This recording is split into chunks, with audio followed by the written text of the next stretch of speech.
السلام علیکم اسٹوڈنٹس، آج ہم قندیل ادب کے صفحہ نمبر 84 پر دیے گئے باقی رموز اوقاف کا مطالعہ کریں گے۔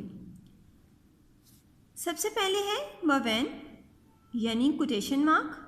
قول و اقتباس کو نمایاں کرنے کے لیے یہ علامت کسی کے قول کو اسی کے الفاظ میں تحریر کرنے کے بعد اول و آخر لگائی جاتی ہے، یعنی کسی کے قول کو، کسی کی کہی ہوئی بات کو یا اقتباس کو نمایاں کرنے کے لیے ہم کس طرح کرتے ہیں کہ ہم اس کو پہلے لکھتے ہیں، تحریر کرتے ہیں، اس کے بعد ہم اس کو اول و آخر لگاتے ہیں۔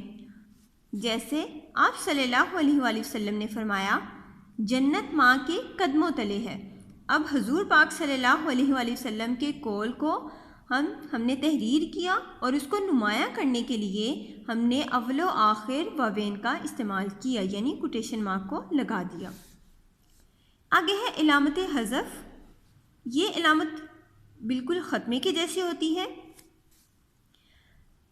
اعتراض کے لیے سائن آف ڈراپنگ، اعتراض کے لیے ایسے جملوں کے اول و آخر آتا ہے جن میں کسی قسم کا اعتراض موجود ہو، یعنی اعتراض ہو، اس جملے میں ہم اس کو استعمال کرتے ہیں۔ جیسے اسلم، نہ صرف اسلم بلکہ اس کا سارا خاندان زید کے خلاف ہے۔ اب ہم اس مثال میں دیکھیں تو یہاں پر علامت حذف یعنی سائن آف ڈراپنگ استعمال کیا گیا ہے۔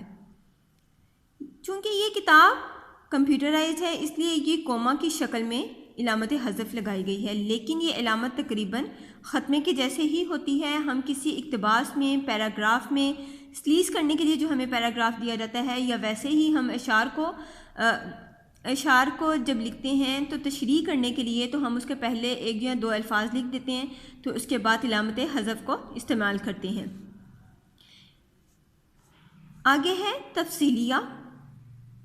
تفصیل ظاہر کرنے کے لیے، یعنی کسی بھی بات کی تفصیل ظاہر کرنے کے لیے ہم اس کو استعمال کرتے ہیں کولن اینڈ ڈیش۔ یہ علامت کسی چیز کی تفصیل بیان کرنے کے لیے استعمال کی جاتی ہے، جیسے لائبریری میں اس وقت درج ذیل کتب موجود ہیں۔ اب ہم نے اس کے آگے تفصیلیہ کی علامت لگا دی۔ وقت کی پابندی کے بے شمار فائدے ہیں، یعنی ہم اب وقت کی پابندی کے فوائد بتا رہے ہیں تو ہم نے اس کی تفصیل بیان کر دی، تو ہم نے اس کے آگے یہ تفصیلیہ کی علامت استعمال کی۔ آگے ہے زنجیرہ۔ یہ زنجیر کی طرح کی علامت ہے۔ اب مرکب الفاظ کے اجزاء کو نمایاں کرنے کے لیے، یعنی مرکب الفاظ، ہم نے اپنے پچھلی کچھ ویڈیوز میں پڑھا کہ مرکب کیا ہوتے ہیں، مرکب کو تفصیل سے پڑھا، تو اب ہم مرکب الفاظ کے اجزاء کو نمایاں کرنے کے لیے ہم زنجیرہ یعنی ہائفن کا استعمال کرتے ہیں۔ یہ علامت عام طور پر مرکب الفاظ کے اجزاء کے درمیان لگائی جاتی ہے، جیسے امریکی روسی صلح نامہ۔ اب امریکی اور روسی کے درمیان ہم نے زنجیرہ کی علامت استعمال کی۔ سب سے آخر میں آتا ہے ہمارے پاس ختمہ۔ جملے کے خاتمے کے لیے، یعنی کوئی جملہ جب ختم ہو گیا، ہماری بات مکمل ہو گئی ہے، تو اس کے خاتمے کے لیے آخر میں ہم ختمہ کی علامت استعمال کرتی ہیں، جس سے ہمیں یہ واضح ہو جاتا ہے کہ یہ بات مکمل ہو چکی ہے۔ انگلش میں اس کو فل سٹاپ کہتے ہیں۔ جملے کے خاتمے پر یہ نشان لگایا جاتا ہے۔ اس کے علاوہ انگریزی مخففات کے بعد بھی اسے لگاتے ہیں۔ انگریزی مخففات یعنی جیسے ہم ایم اے لکھتے ہیں، اردو میں ہم نے ایم اور اے اس طرح سے لکھ دیا۔ اب یہ مخففات ہیں یعنی ایبریویشنز ہیں، تو ہم نے اس کے مخففات کے بعد بھی ہم نے ختمے کا استعمال کیا۔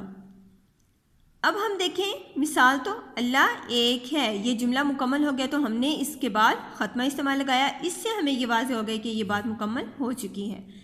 آگے ایم اے، ایم کے بعد بھی ختمہ لگایا اور اے کے بعد بھی ختمہ لگایا۔ اسی طرح بی اے، بی اے کے بعد بی کے بعد بھی ختمہ لگایا اور اے کے بعد بھی۔